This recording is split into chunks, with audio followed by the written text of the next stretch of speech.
acts by the county government of Nairobi.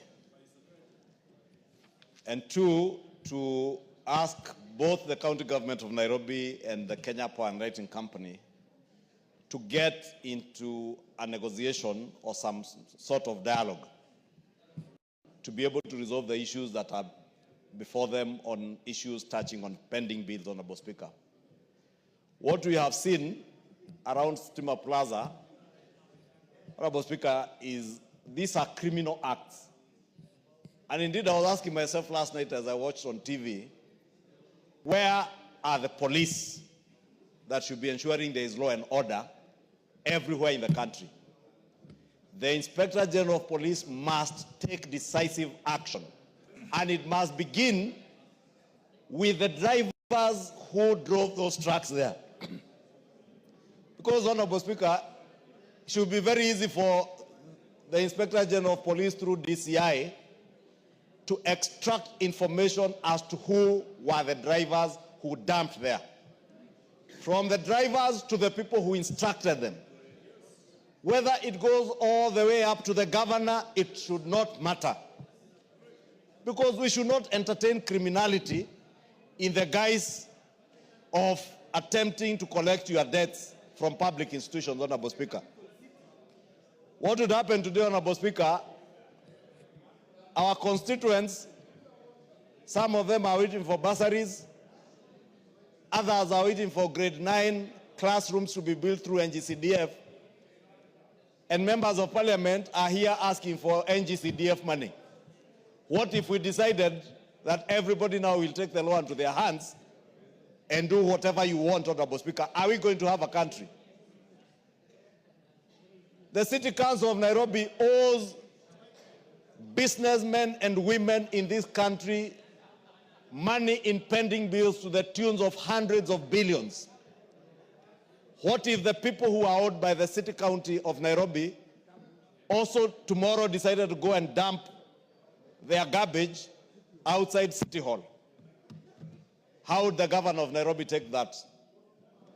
Number two, Honorable Speaker, under the integrity, it's called the EACC Act, Ethics and Integrity Act.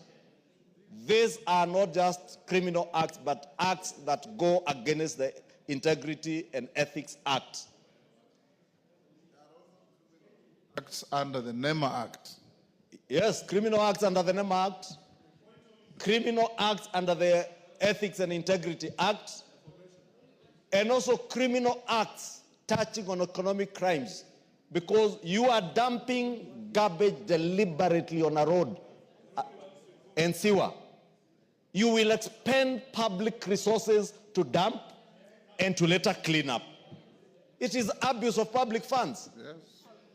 And therefore, Honorable Speaker, if we allow this kind of behavior to go on unchecked, these are the same governors, Honorable Speaker, who some time back were asking that they also be given some security officers under their command. You can imagine if these governors had policemen under their command, they would trample on everyone, Honorable Speaker. Therefore, Honorable Speaker, mine is to ask the Inspector General of Police and ask him to make sure that action is taken against those people who dumped outside Stima Plaza. I also want to encourage the business people who I have seen crying on national TV, that they have restaurants they have closed down because nobody can patronize their restaurants. They must take civil action against the City County of Government of Nairobi for compensation for lost business, Honorable Speaker.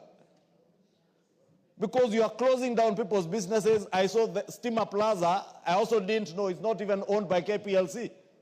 KPLC are tenants of Stima Plaza. It is owned by pensioners. Our mothers and fathers who worked in KPLC and Kengen, as it were before, are the owners of that building. It is their business as landlords that is being spoiled by the county government of Nairobi. And Honorable Speaker, I do hope, and in fact, Honorable Speaker, I was wishing that you could even direct the Inspector General of Police, and because the chair of the Security Committee is here, you should direct the chair of the security committee to summon the Inspector General of Police and explain to the committee and to this house how can they be watching when criminality takes root unchecked and nobody is doing anything about it. All that people can be left to is crying on TV how their businesses have been locked down. KPLC employees are being paid a salary, but they can't go to work.